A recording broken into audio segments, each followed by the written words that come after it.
नमस्कार, मी ईशा जगताप. हितगुज मध्ये आपलं स्वागत आहे. या विशेष कार्यक्रमातून आपण सुदृढ आरोग्याची गुरुकिल्ली थेट तज्ञांकडून मिळवतो. प्रेक्षक हो, बाळाची चाहूल लागणं हा दाम्पत्याच्या आयुष्यातला अत्यंत सुखद क्षण असतो. म्हणूनच त्याचा उल्लेख गोड बातमी मिळणं असा केला जातो. काही जणांना ही गोड बातमी लवकर मिळते, तर काही जणांना त्यासाठी अनेक वर्ष वाट पाहावी लागते. हे असं का होतं? बाळ होण्यात अडथळे का येतात, याबाबत आज आपण तज्ञांकडून माहिती जाणून घेणार आहोत. आजचा आपला विषय आहे वंध्यत्व, कारणे व उपचार, ज्याबाबत आपल्याला मार्गदर्शन करणार आहेत डॉक्टर विश्वास परुळेकर. नमस्कार डॉक्टर, कार्यक्रमात आपलं स्वागत आहे. नमस्कार. डॉक्टर विश्वास परुळेकर यांना टेस्ट ट्यूब बेबी उपचार आणि एकूणच वंध्यत्व निवारण उपचारांचा तब्बल 15 वर्षांचा अनुभव आहे. त्यांनी GS मेडिकल कॉलेज आणि KEM रुग्णालयातून MBBSचं शिक्षण घेतलं. तसंच TN मेडिकल कॉलेज आणि BYL नायर रुग्णालयातून त्यांनी स्त्री रोग आणि प्रसूतीशास्त्र विषयात MD पदवी संपादित केली. त्यानंतर जर्मनीतील केल विद्यापीठातून त्यांनी रिप्रोडक्टिव्ह मेडिसिन विषयाचं प्रशिक्षण मिळवलं. त्यांनी आजवर 5000हून अधिक दुर्बिणीद्वारे शस्त्रक्रिया यशस्वीरित्या पार पाडलेल्या आहेत. 21 वर्षांपासून त्यांचं स्वतःचं नर्सिंग होम, की होल सर्जरी केंद्र आणि टेस्ट ट्यूब बेबी केंद्र आहे. नवी मुंबईतील ऐरोली भागात असलेल्या या केंद्राला परुळेकर हॉस्पिटल म्हणून ओळखलं जातं. डॉक्टर, चर्चेच्या सुरुवातीला आपल्याकडून हे जाणून घ्यायचे की मुळात वंध्यत्व का उद्भवतं, त्यामागे काय कारण आहेत? वंध्यत्व का उद्भवतं? आता वंध्यत्व उद्भवण्याची साधारणपणे 2 कारणं असतात. एक म्हणजे पेशंटमध्ये असलेल्या शारीरिक व्याधी आणि दुसरं म्हणजे पेशंटच्या सवयी. तर आजकाल कसं आहे की त्यांचा डाएट व्यवस्थित नसला, त्यांचं एक्झरसाईज जर व्यवस्थित नसलं, लाईफस्टाईल जर चुकीची असली, साधारण बसणं दिवसभर बसणं होत असलं, बसूनच राहत असले, शारीरिक हालचाली होत नसल्या, व्यायाम होत नसलं, तर त्याच्यामुळे वंध्यत्व होण्याचं वाढतं. आणि पुरुषांमध्ये एक टाईट कपडे घालणं किंवा लॅपटॉपवरती जास्त काम करणं, अशा गोष्टींमुळे, जिममध्ये योग्य व्यायाम करणं, अशा गोष्टींमुळे पुरुषांमध्ये वंध्यत्वाचं प्रमाण वाढू शकतं. आता त्यांचं शारीरिक व्याधींबद्दल बोलायचं झालं तर आपल्याला तर दिसेल की हे साधारण 2 ओव्हरीज असतात, एक गर्भपिशवी असते आणि 2 गर्भनलिका असतात. यापैकी काहीहीमध्ये जर काही ॲबनॉर्मॅलिटी असली, पॅथॉलॉजी असली, तर त्यामुळे वंध्यत्व उद्भवू शकतं. आता खरं तर आजकाल वंध्यत्वावर अनेक उपचार आलेले आहेत, पण हे उपचार घेण्यापूर्वी काही तपासण्या करणं आवश्यक असेल. आपण काय सल्ला द्याल की कोणत्या तपासण्या करणं आवश्यक आहे आणि त्या मुळात त्या किती वेळा कराव्या? वंध्यत्वावरती जर तपासण्या जेव्हा आपण करतो त्यावेळेला आम्ही आधी पेशंटचं पहिल्यांदा वजन, त्याची हाईट ते बघून ते आधी योग्य आहे की नाही ते बघून त्याच्याप्रमाणे त्यांना हे डाएटचा आणि एक्झरसाईजचा सल्ला देतो. त्यानंतर एक हार्मोनल त्यांच्या टेस्ट असतात काही. बाकी त्यांचं ते आता ह्या ट्रीटमेंटसाठी किंवा इवन प्रेग्नन्सीसाठी ते फिट आहेत का नाहीत ते बघण्यासाठी काही त्यांच्या ब्लड टेस्ट असतात. आणि त्याच्याशिवाय जर त्यांच्या आता जस्ट दाखवलं होतं की त्यांचं गर्भपिशवीमध्ये काही पॅथॉलॉजी आहेत का, किंवा त्यांच्या ओव्हरीजमध्ये काही पॅथॉलॉजी आहेत का, गर्भनलिकेमध्ये काही पॅथॉलॉजी आहेत का, ते बघण्यासाठी काही टेस्ट असतात. आता आपल्याला कॉमनली ते जे आढळतात टेस्ट ते म्हणजे गर्भपिशवी जर ॲबनॉर्मल असेल, की त्याच्यामध्ये काही पडदा असेल मध्ये, सेप्टम ज्याला म्हणतात, किंवा त्याच्यामध्ये काही पॉलिप असेल, एखादी गाठ वगैरे असेल, तर त्याच्यामुळे हे वंध्यत्व होऊ शकतं. आणि ही गोष्ट बऱ्याचदा सोनोग्राफीमध्ये नाही दिसत, तर त्यासाठी काही आपल्याला स्पेशलाइज टेस्ट करावे लागतात. त्याशिवाय नळ्यांमध्ये जर प्रॉब्लेम असेल, नळ्या जर ब्लॉक असतील, तर त्यामुळे सुद्धा प्रॉब्लेम होऊ शकतो. गर्भनलिकेचा काही आजार असेल, TBचा आजार झाला असेल, किंवा दुसरं काही इन्फेक्शन झालं असेल क्लमायडियासारखं, त्यामुळे पेशंटला ह्याचा वंध्यत्वाचा त्रास होऊ शकतो. ओव्हरीमध्ये जर काही ॲबनॉर्मॅलिटीज असतील, जसं पॉलिसिस्टिक ओव्हरी असतात, कधीकधी एंडोमेट्रिओसिसचा आजार असतो, त्यामुळे पण त्रास होऊ शकतो. फायब्रॉइड्स फार कॉमनली दिसतात, तर फायब्रॉइडची साईज मोठी असेल, त्यामुळे जर पिशवीची आतलं जी पोकळी आहे ज्याच्यामध्ये गर्भ राहतो त्याच्यात जर ॲबनॉर्मॅलिटी होत असेल, तर त्यामुळे त्यांना वंध्यत्वाचा त्रास होऊ शकतो. अच्छा, आजकाल ना अनेक जण डॉक्टर टेस्ट ट्यूब बेबी उपचार घेतात. मला असं वाटतंय की ही उपचार पद्धती फार पुढची आहे. म्हणजे अनेक उपचार घेतल्यानंतर अगदी शेवटचा पर्याय किंवा त्या आधीचा पर्याय म्हणून टेस्ट ट्यूब बेबीकडे पाहिलं जातं. टेस्ट ट्यूब बेबी उपचार टाळण्यासाठी दाम्पत्याने काय करावं? नाही, तुम्ही बरोबर म्हणालात की टेस्ट ट्यूब बेबी उपचार हा आम्ही सर्वात शेवटचा पर्याय म्हणून समजतो. त्याआधी पेशंटचं काउन्सिलिंग करणं महत्त्वाचं असतं आणि त्याने जर प्रेग्नन्सी राहत नसेल तर त्याआधी एक इंट्रायुट्राइन इन्सेमिनेशन, स्पर्म वॉशिंग आणि इंट्रायुट्राइन इन्सेमिनेशन ते करणं एक जरुरीचं असतं. कारण बऱ्याच पेशंटला त्याच्यामुळे सुद्धा प्रेग्नन्सी राहू शकते. आणि ते सगळं करून बाकीचं सगळं जर फेल झालं आणि त्यांचं युट्रस वगैरे नॉर्मल असेल, गाठी जर आतमधल्या आहेत त्या काढलेल्या आहेत, एंडोमेट्रियोसिसची ट्रीटमेंट केलेली आहे, बाकी काही प्रॉब्लेम नाही आहे आणि तरीसुद्धा जर प्रेग्नन्सीला अडचण असेल तर आपण टेस्ट ट्यूब बेबी करतो. त्याशिवाय जर त्यांना लग्नाला जास्त वर्ष झाली असली आणि प्रेग्नन्सी राहत नसेल तर अशा पेशंटना टेस्ट ट्यूब बेबी करणं जरुरीचं असतं. पण फक्त बऱ्याचदा पेशंट्स अर्धवट माहिती घेतात की टेस्ट ट्यूब बेबी उपचाराने प्रेग्नन्सी राहते आणि तेच करण्यासाठी येतात. तर तसं करणं चुकीचं आहे असं मला वाटतं. अच्छा, डॉक्टर, काही दाम्पत्य असेही असतील ज्यांना आपण थेट टेस्ट ट्यूब बेबीचाच सल्ला देत असाल माझ्या मते. तर असे कोणते दाम्पत्य असतात ज्यांना अत्यावश्यक असतं ज्यांच्यासाठी की टेस्ट ट्यूब बेबीज उपचार केले पाहिजे त्यांनी? जसं मी आधी सांगितलं की गर्भनलिकेमध्ये जर काही प्रॉब्लेम असेल तर गर्भधारणा राहणं जवळजवळ अशक्य असतं. अशा दाम्पत्यांना टेस्ट ट्यूब बेबीचा उपचार करावाच लागतो. दुसरं म्हणजे पुरुषामध्ये जे शुक्राणूंमध्ये काही ॲबनॉर्मॅलिटी असली, त्याचं जर संख्या कमी असली किंवा त्याचं जे मॉर्फॉलॉजी म्हणतात, त्याचं जे रचना आहे शुक्राणूंची त्याच्यामध्ये जर ॲबनॉर्मॅलिटी असली तर अशा दाम्पत्यांना टेस्ट ट्यूब बेबी करायला लागतं.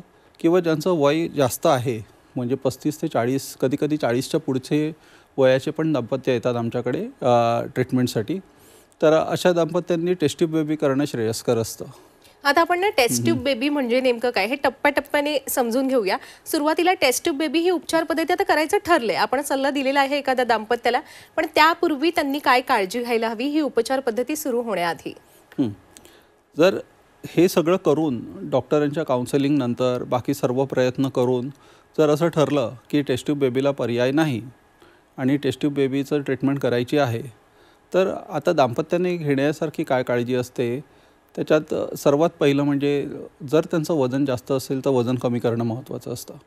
वजन जास्त असेल तर ते जो हार्मोनल इम्बॅलन्स होतो त्याच्यामुळे प्रेग्नन्सी राहणं तर कठीण असतंच, पण टेस्ट ट्यूब बेबीचं दोघांसाठी स्त्री पुरुष दोघांच्याही वजनाचा इथे टेस्ट ट्यूब बेबी करताना स्त्रीच्या वजनाचा जास्त फरक पडतो पुरुषाच्या वजनापेक्षा. आणि एक तर वजनाचं, दुसरं म्हणजे जसं आधी जे दाखवलं, जे लॅप्रोस्कोपी, हिस्ट्रोस्कोपी म्हणजे दुर्बिणीने तपास करणं, ते करणं जास्त महत्त्वाचं असतं.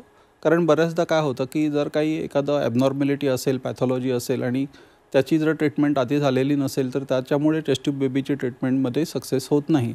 अच्छा.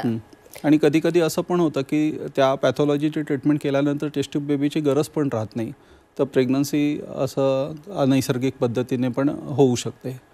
अच्छा. त्यामुळे ते करणं फार जरुरीचं असतं. म्हणजे टेस्ट ट्यूब बेबी ही उपचार पद्धती घेण्याचा सल्ला दिल्यानंतरही आपण अशी काही काळजी घेता की ज्यामुळे ही उपचार पद्धती आपल्याला टाळता येऊ शकते? हो, बऱ्याचदा असं होतं. अच्छा. की टेस्ट ट्यूब बेबी उपचाराचा आम्ही सल्ला देतो, पेशंट ते काळजी घेतात आणि कधी कधी प्रेग्नंट होऊन सुद्धा येतात. अच्छा. डॉक्टर, जेव्हा टेस्ट ट्यूब बेबी करण्याची वेळ येते तेव्हा नेमकं काय घडतं त्या दाम्पत्यासोबत? म्हणजे एकूणच टेस्ट ट्यूब बेबीचं स्वरूप काय हे आपण आपल्या प्रेक्षकांना सांगावं. टेस्ट ट्यूब बेबीचं कसं वेगवेगळे प्रोटोकॉल्स असतात, पण कुठलेही प्रोटोकॉल्स असले तरी साधारण एक 11 ते 12 दिवस त्यांना सतत इंजेक्शन्स घ्यावे लागतात रोज. आणि ते इंजेक्शन्स घेतल्यानंतर त्यांचं मध्ये मॉनिटरिंग होतं. ते ब्लड टेस्ट आम्ही काही करतो हार्मोनच्या, त्याच्याद्वारे मॉनिटरिंग करतो आणि सोनोग्राफीज करतो. तर सोनोग्राफीमधून जे फॉलिकल्स म्हणजे अंड्यांची वाढ ज्याच्यात होत असते, अंडी ज्याच्यात वाढत असतात, ते फॉलिकल्स आपल्याला दिसतात, ते आम्ही मॉनिटर करतो आणि त्याने आम्ही पुढचा मार्ग ठरवतो ट्रीटमेंटचा.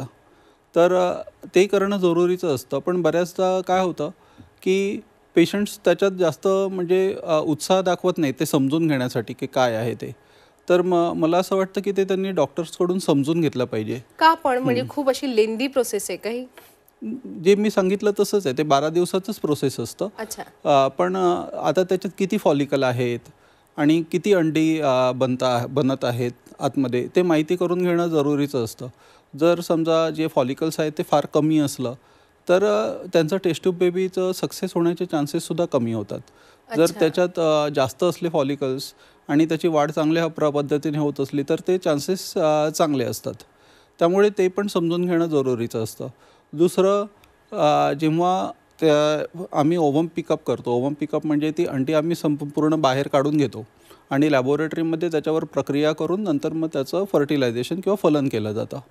तर ते ओव्हम पिकअप केल्याच्या नंतरसुद्धा त्याच्यात आपल्याला किती चांगल्या क्वालिटीची म्हणजे मॅच्युअर असे एग्ज किती आहेत ते माहिती करून घेणं पेशंटसाठी सुद्धा जरुरीचं असतं. आणि आम्ही त्याचे फोटोग्राफ्ससुद्धा ठेवतो. तर ते फोटोग्राफ्ससुद्धा त्यांनी स्वतःजवळ ठेवणं जरुरीचं असतं. कारण त्याच्याने त्यांना समजतं की त्यांचं अंडी आहे त्याचं क्वालिटी कशी आहे, त्याच्यामध्ये काही प्रॉब्लेम आहे का. त्यामुळे त्यांना भविष्यातील ट्रीटमेंटसाठी त्याचा उपयोग होऊ शकतो. आणि अंडी काढल्यानंतर आम्ही जेव्हा त्याचं फलन करतो लॅबोरेटरीमध्ये, त्यानंतर जे एम्ब्रिओज बनतात ते आम्ही एम्ब्रिओ लॅबोरेटरीमध्ये 3 दिवस ते 5 दिवसपर्यंत वाढवतो. आणि त्याच्यातले जे सर्वात चांगले एम्ब्रिओ असतात ते त्यांच्या गर्भपिशवीमध्ये 1 किंवा 2 एम्ब्रिओ जास्तीत जास्त त्यांच्या गर्भपिशवीमध्ये सोडले जातात. तर ते सोडण्याच्या आधीसुद्धा आम्ही त्याचे फोटोग्राफ्स घेतो आणि ते आमच्या संग्रही ठेवतो. आणि त्या एम्ब्रिओची पण क्वालिटी चांगली आहे का कशी आहे ते माहिती करून घेणं पेशंटसाठी पण जरुरीचं असतं. अच्छा. आपण आता बोलताना मध्ये म्हणालात की ही जेव्हा सगळी प्रक्रिया सुरू असते टेस्ट ट्यूब बेबीची, तेव्हा बरेच दाम्पत्य त्यात इंटरेस्ट घेत नाहीत असं आपण म्हणालात. खरं तर टेस्ट ट्यूब बेबीज नाही, कोणतेही उपचार जेव्हा आपण डॉक्टरांकडून घेत असतो तेव्हा रुग्णांकडून सुद्धा त्या ट्रीटमेंटला एक सकारात्मक प्रतिसाद मिळणं आवश्यक असतं आणि तेव्हा आपल्याला हवा तसा आराम मिळत असतो. टेस्ट ट्यूब बेबी ही प्रक्रिया सुरू असताना दाम्पत्याकडून काय विशेष काळजी घ्यायला हवी याबाबत आपण काय सल्ला द्याल? जसं मी सांगितलं तसं हा रेकॉर्ड त्यांच्याकडे असणं जरुरीचं असतं. त्यामुळे आमच्याकडे जेव्हा पेशंट्स येतात तेव्हा जेव्हा आम्ही त्यांना विचारतो की त्यांचा आधीचा रेकॉर्ड आहे का, तर बऱ्याचदा त्यांच्याकडे रेकॉर्ड नसतो. त्यामुळे आधी घेतलेल्या ट्रीटमेंटचा तर तो रेकॉर्ड ठेवणं जरुरीचं असतं. आता या डायग्राममध्ये तुम्ही बघाल तर याच्यात तुम्हाला चांगल्या क्वालिटीचे एम्ब्रिओ दिसत आहेत आणि त्याची वाढ पण चांगल्या क्वालिटीची होते.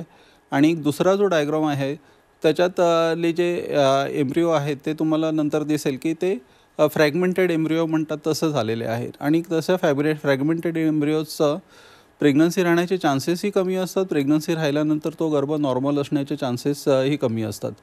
त्यामुळे हे फोटोज जर पेशंटकडे असले तर मग त्याचा आपल्याला बराच उपयोग होतो. की आता समजा जर आपल्याला माहिती असलं की ह्या पेशंटचे एम्ब्रिओज सारखे फ्रॅगमेंटेड होतात तर ते कारण माहिती करून घेणं जरुरीचं असतं की ते कशामुळे तसे होत आहेत आणि त्याच्यात काही सुधारणा करणं जरुरीचं असतं. दुसरं, बऱ्याचदा पेशंट्सनी लॅप्रोस्कोपी हिस्ट्रोस्कोपी केलेली असते पण त्याचं रेकॉर्डिंग त्यांच्याकडे नसतं. तर ते रेकॉर्डिंग ठेवणं आणि ते जेव्हा ट्रीटमेंटसाठी जातात तेव्हा डॉक्टर्सना ते रेकॉर्डिंग दाखवणं ते सुद्धा जरुरीचं असतं. कारण बऱ्याचदा असं पण झालेलं आहे की पेशंटने लॅप्रोस्कोपी केलेली आहे, हिस्ट्रोस्कोपी केलेली आहे पण त्यांच्याकडे रेकॉर्डिंग नाही आहे. त्यामुळे नाईलाजाने आम्हाला पुन्हा ते तपासणी पुन्हा करावी लागते. त्यामुळे ते बराच आपला त्रास टाळू शकतात जर त्यांनी त्यांचे रेकॉर्ड जर व्यवस्थित स्वतःकडे ठेवले तर. डॉक्टर, सर्वसामान्यपणे मला जी माहिती आहे त्यानुसार टेस्ट ट्यूब बेबी ही उपचार पद्धती म्हणजे काही 100% गर्भधारणा होतेच असं नाही. त्यामध्ये अपयश सुद्धा येतोच. पण सतत जर अपयश येत असेल दाम्पत्याला तर मग टेस्ट ट्यूब बेबीच्या पुढे काय? जर सतत अपयश येत असेल तर आपल्याला त्याचे ऑप्शन्स बघावे लागतात की ते कशामुळे होत आहे. जर ते जे स्पर्मची क्वालिटी आहे ती खराब आहे त्याच्यामुळे तसं होत आहे, जी एग्ज आहेत त्याची क्वालिटी खराब आहे त्याच्यामुळे तसं होतं आहे, किंवा दोन्ही चांगलं असूनसुद्धा तसं होतं आहे. आणि मग त्याच्यात आमचे जे एम्ब्रिओलॉजिस्ट मित्र असतात आणि आता विषय निघाला म्हणून सांगतो, आज आपला वर्ल्ड एम्ब्रिओलॉजिस्ट डे सुद्धा आहे. तर मी माझ्या सर्व एम्ब्रिओलॉजिस्ट मित्रांना शुभेच्छा देतो वर्ल्ड एम्ब्रिओलॉजिस्ट डेबद्दल. तर त्याच्यात ते काही करेक्शन्स करू शकतात सबसिक्वेंट म्हणजे पुढच्या ट्रीटमेंटमध्ये, आणि त्याच्याने आपल्याला चांगले गर्भ आणि प्रेग्नन्सीची शक्यता जास्त असते. दुसरं म्हणजे जे गर्भपिशवी असते त्याच्यात सतत चेंजेस होत असतात आणि कधी कधी काही पॅथॉलॉजीसाठी त्यांनी आधी ऑपरेशन्स केलेले असतात, पण त्या पॅथॉलॉजीज पुन्हा उद्भवतात सेप्टम वगैरे सारख्या. आणि ते त्याच्याकडे जर कानाडोळा करून जर ट्रीटमेंट चालूच ठेवली तर ती फेल होऊ शकते. तर मग आम्ही पुन्हा हिस्ट्रोस्कोपी करून, म्हणजे जे गर्भपिशवी आहे त्याच्या आतमध्ये एक दुर्बीण जाते आणि त्याने आम्ही बघतो ती गर्भपिशवीच्या आतली पोकळी ज्याच्यात गर्भ राहतो ती व्यवस्थित आहे का नाही, आणि ती नसेल तर मग ते व्यवस्थित करण्यासाठी जे शक्य आहे ते सर्व ही प्रयत्न सगळी करतो. प्रक्रिया टेस्ट ट्यूब बेबी अंतर्गत असेल. टेस्ट ट्यूब बेबी अंतर्गत, लॅप्रोस्कोपी अंतर्गत, आणि कधी कधी या सर्व प्रयत्नांनी सुद्धा जर नाही राहिली आणि स्पर्म जर चांगले नसले तर मग आपल्याला एक डोनर स्पर्म किंवा डोनर एग्सचा वापर करून कधी कधी टेस्ट ट्यूब बेबी करा. म्हणजे स्पर्म म्हणजे शुक्राणू असतात, ते जो शुक्राणू दाता असतो त्याच्याकडून आपल्याला घ्यावे लागतात. आणि हे सर्व म्हणजे पेशंटचं काउन्सिलिंग करून आणि पेशंटच्या परवानगीनेच आपल्याला ह्या गोष्टी होतात. पेशंट म्हणजे दाम्पत्याच्या परवानगीने.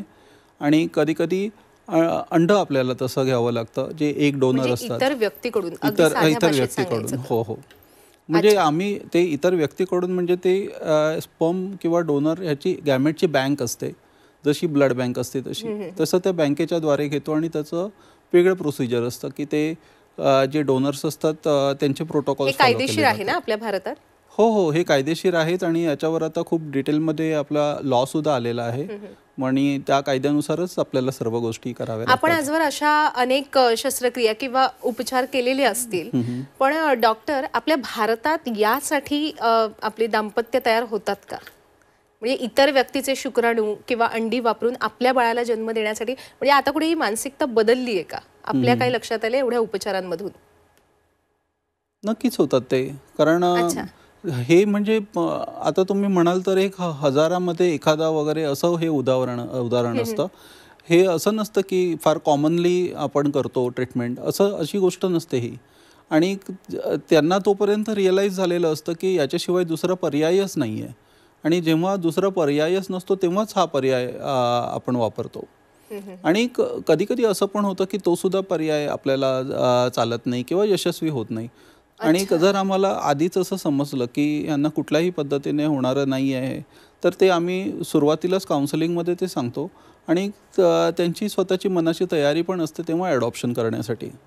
अच्छा, म्हणजे आपण व्यवस्थित काउन्सिलिंग करता सर्व दाम्पत्याचं आणि नंतरच पुढची उपचार पद्धती आपण अवलंबता. बरोबर. अगदीच. डॉक्टर, बऱ्याच जण असं होतं की एखाद्या दाम्पत्याला बाळ होत नाहीये, मग सुरुवातीला स्त्रीवर उपचार केले जातात, पण कदाचित पुरुषाच्या शरीरात सुद्धा काही व्याधी असू शकतात किंवा शुक्राणूंची संख्या कमी असू शकते. अशा पुरुषांसाठी कोणकोणत्या उपचार पद्धती आहेत? खरं तर ते दोघांवरती उपचार केले जातात. आणि तसं पाहायला गेलं तर पुरुषांच्या ज्या तपासण्या असतात ज्या सोप्या असतात स्त्रीच्या तपासण्यांपेक्षा. त्यामुळे तसं पाहिलं तर आम्ही पुरुषांच्याच आधी तपासण्या करतो. ते सर्व जर नॉर्मल असेल तरच मग आम्ही स्त्रीच्या तपासण्या करतो, कारण ते जास्त योग्य राहतं. आणि जर त्यांचं शुक्राणू वगैरे कमी असतील तर काही सप्लिमेंट्स असतात ज्याने ते वाढू शकतात, तर त्याचा आम्ही सल्ला देतो. आणि कसं असतं की पुरुषांवरती शुक्राणू वाढण्यासाठी सुद्धा काहीही उपचार केले तरी जो शुक्राणूंची वाढ झाली का नाही ते दिसण्यासाठी आपल्याला कमीत कमी 3 महिने जाऊ द्यावे लागतात. त्यामुळे पूर्ण दाम्पत्यांचं दोघांचं वय लक्षात घेऊनच आपल्याला हे बघावं लागतं. आणि बऱ्याचदा त्यांचं जर स्मोकिंग असेल किंवा त्यांचं अल्कोहोल कन्झम्पशन असेल ते जरी थांबवलं तरी त्यांचं शुक्राणूंची वाढ होऊन त्याच्यात क्वालिटी पण त्याची खूप भरपूर इम्प्रूव्ह होते. अच्छा, म्हणजे त्यासाठी एक सुदृढ जीवनशैली फार आवश्यक असते. डॉक्टर, आजकाल ना PCOD, PCOS हे आजार फार बळावले आहेत आणि सध्याच्या तणावात्मक जीवनशैलीत तर अगदी लहान, म्हणजे सुरुवातीलाच मासिक पाळी सुरू झालेल्या मुलींमध्ये सुद्धा हे आजार पाहायला मिळतात. या आजारांचा पुढे गरोदरपणात काही अडथळा निर्माण होतो का? PCODमुळे तुम्ही प्रेग्नन्सीसाठी म्हणाल तर प्रेग्नन्सी राहण्यामध्ये पण अडचण असते. कधी कधी ते लवकर राहत नाही. प्रेग्नन्सी राहिली तर मग ॲबॉर्शनचे चान्सेस कधी कधी असतात जास्त. आणि जरी प्रेग्नन्सी राहिली तरी अशा पेशंट्समध्ये प्रेग्नन्सी राहिल्याच्या नंतर त्यांचं जे शारीरिक ठेवण असते त्याच्यामुळे प्रेग्नन्सीमध्ये प्रॉब्लेम होण्याचे चान्सेस असतात. जसं ब्लड प्रेशर वाढणं डिलिव्हरीच्या वेळेला, शुगरचं वाढणं ज्या डिलिव्हरीच्या वेळेला, हे त्रास त्यांना होऊ शकतात. म्हणून या गोष्टी ब्लड प्रेशर, शुगर ते नॉर्मल ठेवणं औषधं देऊन ते आपल्यासाठी जास्त महत्त्वाचं असतं प्रेग्नन्सीच्या वेळेला, PCOS पेशंट जेव्हा कन्सीव्ह होतात तेव्हा. आणि असं पण जनरली जे नॉन PCOS कन्सीव्ह होतात आणि PCOS कन्सीव्ह होतात तेव्हा PCOSची आपल्याला थोडी जास्त काळजी घ्यावी लागते प्रेग्नन्सीच्या वेळेला. अच्छा. डॉक्टर, आज अनेक दाम्पत्य आपला हा कार्यक्रम पाहत असतील. आपण त्यांना आजच्या या आपला जो विषय आहे वंध्यत्व, त्या निमित्ताने आपण काय संदेश द्याल? मी हा संदेश देईन की तुमचं लाईफस्टाईल आधी तुम्ही इम्प्रूव्ह करायला पाहिजे. तुमचं स्ट्रेस आहे तो कमी करायला पाहिजे. आणि एक शारीरिक हालचाली जरा वाढल्या पाहिजेत. अच्छा. हां, जो स्क्रीन टाईम आहे तो कमी व्हायला पाहिजे. आणि डाएट व्यवस्थित असायला पाहिजे. खाण्यामध्ये फळे, पालेभाज्या, सॅलड्स याचं प्रमाण जास्त असायला हवं. तेल आणि साखर आणि जे प्रोसेस्ड फूड्स आपण ज्याला म्हणतो त्याचं प्रमाण जवळजवळ नसायलाच हवं खाण्यामध्ये. आणि एवढं जरी त्यांनी फॉलो केलं तरी आमच्याकडे जे पेशंट्स येतात त्याच्यापैकी 90% पेशंट्सना तर टेस्ट ट्यूब बेबीसारख्या महागड्या उपचारांची गरज पडणार नाही असं मला वाटतं. अच्छा. डॉक्टर, आज आपण या ठिकाणी उपस्थित राहिलात आणि आम्हाला एवढं महत्त्वाचं मार्गदर्शन केलं, त्याबद्दल मी आपले मनापासून आभार व्यक्त करते. धन्यवाद. धन्यवाद. प्रेक्षक हो, आता वेळ झालेली आहे इथेच थांबण्याची. ताज्या घडामोडींसाठी पाहत रहा झी 24 तास.